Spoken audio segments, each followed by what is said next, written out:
안녕하세요. 반갑습니다. 기능학 의사, 연구한 의사 닥터준입니다. 오늘 여러분들께 소개해드릴 주제는 갑상선과 비타민 A. 사실 비타민 A는 굉장히 중요한 영양소인데 요오드만큼이나 오해를 많이 받고 잘 안 쓰이고 있는 영양소죠. 근데 갑상선 질환에 비타민 A가 굉장히 중요하거든요. 제가 이전 영상에서 많은 갑상선 전환장애라든지 갑상선 말초 전환장애, 아니면 나는 왜 신지로이드를 먹으니까 살이 자꾸 찔까 라든지 갑상선 호르몬이 실질적으로 몸에서 전환이 안 돼서 오는 저체온이라든지 갑상선 저하 증상, 혈액 검사로 진단이 안 되는 그런 갑상선 저하, 이런 거에 대해서 제가 영상을 많이 올렸는데, 그때 이제 항상 보여드린 표에 보면 갑상선 호르몬 T4라는 호르몬이 T3로 바뀌어야 되거든요.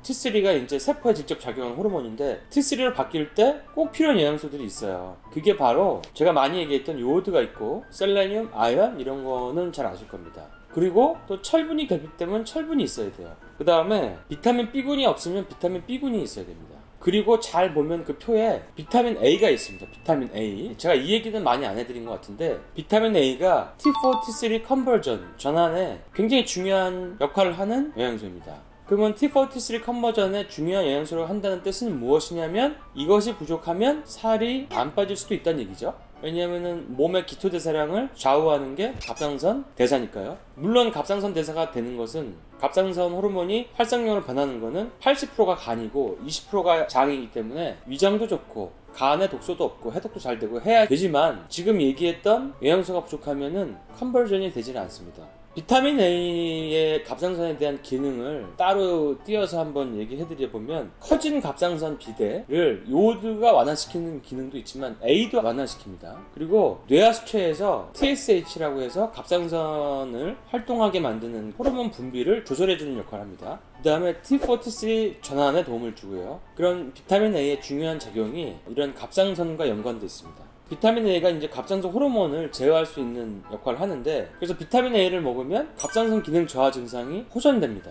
근데 비타민 A를 우리가 너무 이제 두려워하시는 분들이 있는데, 그거는 비타민 A를 잘 몰라서 하시는 건데, 비타민 A는 사실 그렇게 위험한 영양소가 아닙니다. 예전에 제가 올리는 영양소를 보면은 비타민 A는 베타카로틴이 아니다, 이런 영상이 있어요. 이걸 한번 보시면 도움이 되실 겁니다. 베타카로틴은 비타민 A랑 다릅니다. 근데 베타카로틴을 많이 먹으면 흡연자에게 폐암을 발생할 위험성이 있다 그래가지고 비타민 A도 위험한 거라고 같이 치부되어 있는 경향이 있고, 그런데 비타민 A는 전혀 다릅니다.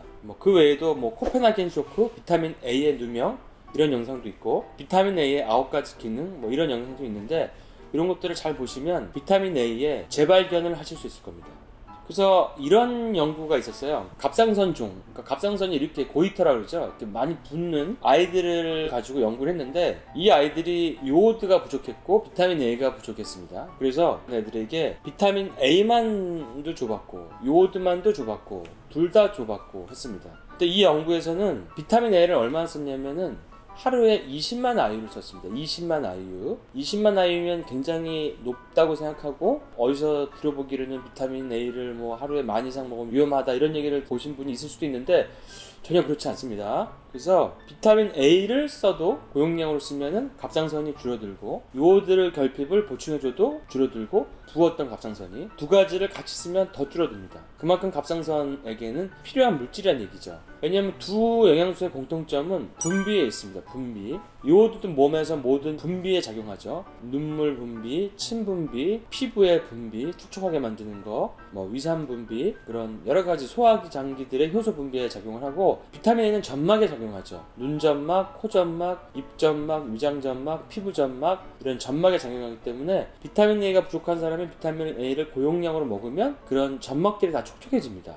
방광염, 질염, 이런 것도 비타민 A를 고용량으로 먹으면 점막에서 면역 세포들이 많이 담겨있는 그런 점액들이 나오기 때문에 면역으로부터 강해지는 거죠. 그래서 요즘같이 이렇게 바이러스가 많이 유행할 때는 비타민 A, 요오드 이런 게 중요한 거죠. 그래서 이런 두 가지의 공통점이 촉촉하게 만든다. 그 다음에 갑상선 같은 이런 분비샘을 좋게 만드는 역할을 하는 거죠. 근데 갑상선 기능 항진증 환자분들에게는 그레이브즈 병, 이라고 하죠. 이런 분들에게 비타민 A를 메가도즈를 먹으면은 굉장히 드라마틱한 효과를 보는 연구 결과들이 있어요. 여기서 쓰는 용량은 한 20만 IU에서 40만 IU까지도 쓰거든요. 물론 다른 거를 같이 쓰면 더 빨리 좋아지겠죠. 근데 이런 데서는 비타민 A만 실험 목적이기 때문에 쓴 것 같은데요.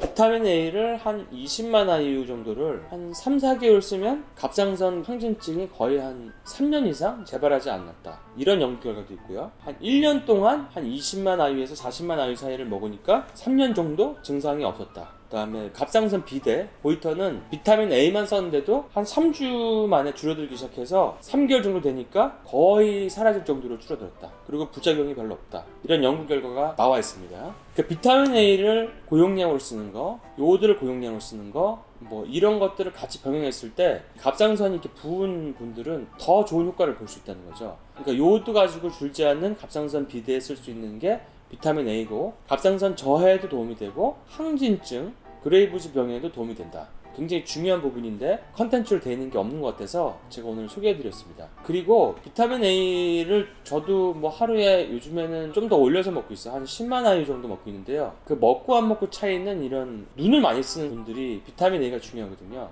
이런 분이 계셨어요. 그러니까 한 비타민 A 20만 IU를 한 7년을 먹었더니 시력이 원래 한 0.7 정도 됐는데 중간에 한 1.0으로 올라가더니 나중에는 1.2까지 시력이 상승하는 그런 체험을 해서 저한테 얘기해 주신 분도 계셨습니다.